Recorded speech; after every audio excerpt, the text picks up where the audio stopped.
Hello everyone, मेरा नाम है अंकिता कुमारी। आज का टॉपिक है इलेक्ट्रिसिटी जनरेशन अंडर डीवीसी इन झारखंड।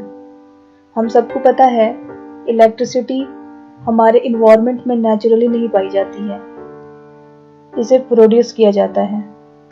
तो हमारे झारखंड में बिजली उत्पादन में डीवीसी एक महत्वपूर्ण भूमिका निभाती है।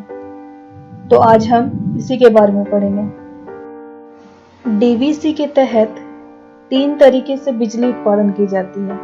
पहला थर्मल पावर स्टेशन द्वारा, दूसरा हाइडल पावर स्टेशन द्वारा और तीसरा गैस टरबाइन द्वारा।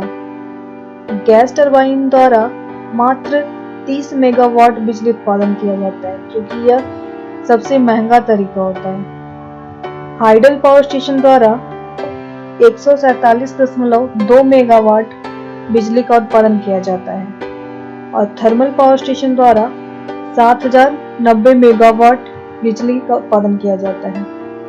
अगर हम पूरे इंडिया की भी बात करें तो थर्मल पावर स्टेशन द्वारा लगभग 80% बिजली का उत्पादन किया जाता है, बाकी 20% बिजली का उत्पादन अन्य तरीकों द्वारा किया जाता है।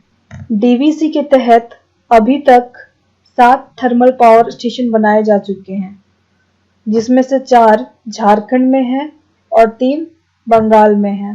झारखंड में 4 कौन कौन से हैं? तो Bokaro thermal power station A, Bokaro thermal power station B, Chandrapura thermal power station, Koderma thermal power station, और 3 बंगाल में जो है वो है Mejia thermal power station, Durgapur thermal power station और रघुनाथपुर थर्मल पावर स्टेशन। जब बोकारो थर्मल पावर स्टेशन की स्थापना की गई थी तो यह न सिर्फ इंडिया का बल्कि पूरे एशिया का पहला और सबसे बड़ा पावर स्टेशन था। इसकी स्थापना 1953 में की गई थी। बीटीपीएस ए सबसे पहला प्लांट था और बीटीपीएस बी बाद में बनवाया गया। चूंकि यह दोनों प्लांट आसपास में ही स्थित है, इसीलिए कोई कंफ्यूजन न हो, इसीलिए इसे ए और बी में इंडिकेट कर दिया गया है। थर्मल पावर प्लांट कुछ ऐसा दिखता है। थर्मल पावर प्लांट के अंतर्गत कोयले या पेट्रोलियम से पहले पानी को गर्म किया जाता है। पानी गर्म होकर भाप में परिवर्तित हो जाता है। भाप में इतनी एनर्जी होती है कि वह टरबाइन को बहुत तेजी से घुमाता है, जिसके कारण बिजली उत्पन्न होती है।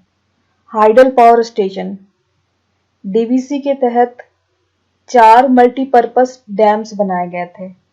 Tilaiya dam, Maithon dam, Panchayat dam और कोनार डैम। तिलैया डैम कहाँ पे स्थित है? कोडरमा डिस्ट्रिक्ट में। मैथन डैम धनबाद डिस्ट्रिक्ट में, पंचायत डैम भी धनबाद डिस्ट्रिक्ट में, कोनार डैम हजारीबाग डिस्ट्रिक्ट में।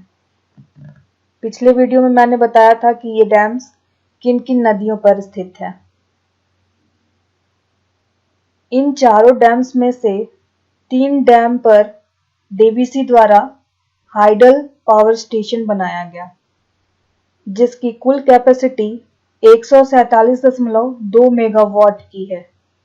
इसमें से तिलैया डैम पहला डैम था जो डीवीसी के तहत बनवाया गया था।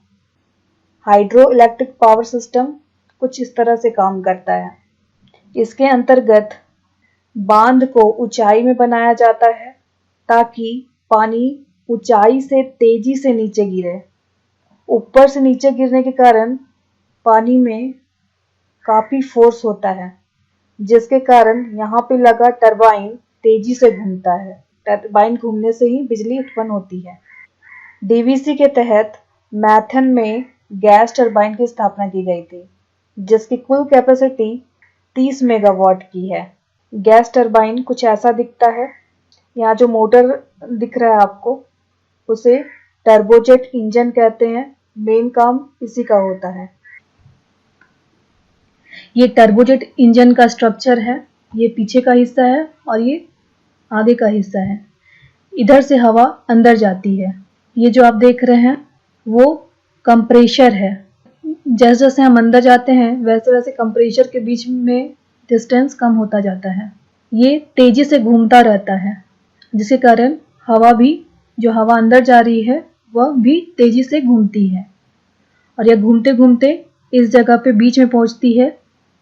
यहाँ पर इसमें फ्यूल मिक्स किया जाता है और आग लगाया जाता है, जिससे यह हवा बहुत ज़्यादा गर्म हो जाती है और इसका प्रेशर बहुत अधिक बढ़ जाता है, जिसके कारण यहाँ पे लगा टरबाइन तेजी से घूमता है और टरबाइन के घूमने से ही बिजली उत्पन्न होती है। झारखंड में सबसे पहला थर्मल पावर प्लांट बोकारो में बनाया गया था, जिसे BTPS A के नाम से जाना जाता है, जिसमें यूनिट 1 से 3 तक की स्थापना 1953 में की गई थी, जिसमें से प्रत्येक की क्षमता 45 मेगावाट की थी। 1960 में चौथे यूनिट की स्थापना की गई, जिसकी क्षमता 40 मेगावाट की थी। बाद में जाकर 2017 में इस चारों यूनिट की जगह एक यूनिट की स्थापना की गई, जिसकी क्षमता बहुत अधिक है, 500 मेगावाट, जो कि पहले से बहुत ज़्यादा है। अब हम BTPS B के बारे में देखते हैं, जो कि बोकारो डिस्ट्रिक्ट में है। इसमें आप देख सकते हैं कि 1986 में पहला यूनिट की स्थापना की गई और 1990 में दूसरे यूनिट की स्थापना की गई और 1993 में तीसरे यूनिट की स्थापना की गई और प्रत्येक का क्षमता 210 मेगावाट का था। लेकिन 2017 में पहले और दूसरे यूनिट को बंद करना पड़ा, जिसके कारण अभी सिर्फ यूनिट 3 है, इसलिए इस थर्मल पावर प्लांट की क्षमता 210 मेगावाट की है। अब आते हैं चंद्रपुरा थर्मल पावर स्टेशन में। यह भी बोकारो डिस्ट्रिक्ट में है। इसमें हम देख सकते हैं 1964 में यूनिट 1 की स्थापना की गई, 1965 में यूनिट 2 की स्थापना की गई, 1968 में यूनिट 3 की स्थापना की गई, 2011 में यूनिट 4 की स्थापना की गई, 2011 जुलाई में यूनिट 5 की स्थापना की गई। इसमें भी हम देख सकते हैं कि यूनिट 1 और यूनिट 2 2017 में रिटायर हो गए, यानी कि इसे भी 2017 में बंद करना पड़ा। तो अब इसकी कैपेसिटी 630 मेगावाट की है, जो यूनिट 3, 4 और 5 को मिलाकर होता है। अब देखते हैं कोडरमा थर्मल पावर स्टेशन के बारे में, जिसकी क्षमता सबसे अधिक है। इसके अंतर्गत यूनिट 1 की स्थापना जुलाई 2013 में किया गया और यूनिट 2 की स्थापना जून 2014 में किया गया। इसमें प्रत्येक की क्षमता 500 मेगावाट की है, तो कुल मिलाकर इसकी क्षमता 1000 मेगावाट की है। अब हम हाइडल पावर स्टेशन के बारे में देखते हैं। झारखंड में 3 हाइडल पावर स्टेशन DVC के तहत बनाए गए। तो सबसे पहला है तिलैया हाइडल स्टेशन, जो कि कोडरमा डिस्ट्रिक्ट में है और बराकर नदी पर है। दूसरा है मैथन हाइडल स्टेशन, जो कि धनबाद डिस्ट्रिक्ट में है और बराकर नदी पर है। और तीसरा है पंचायत हाइडल स्टेशन, जो कि धनबाद डिस्ट्रिक्ट में है और ये दामोदर नदी पर है। यहाँ पे हम इन तीनों की कैपेसिटी को भी देख सकते हैं। तिलैया हाइडल स्टेशन की कैपेसिटी 4 मेगावाट की है। मैथन हाइडल स्टेशन की क्षमता 63.2 मेगावाट की है और पंचायत हाइडल स्टेशन की क्षमता 80 मेगावाट की है, जो कि इन तीनों में से सबसे अधिक है। यहाँ पे हम इन यूनिट्स की स्थापना की तिथि भी देख सकते हैं, कभी कभी एग्जाम्स में पूछ लिया जाता है।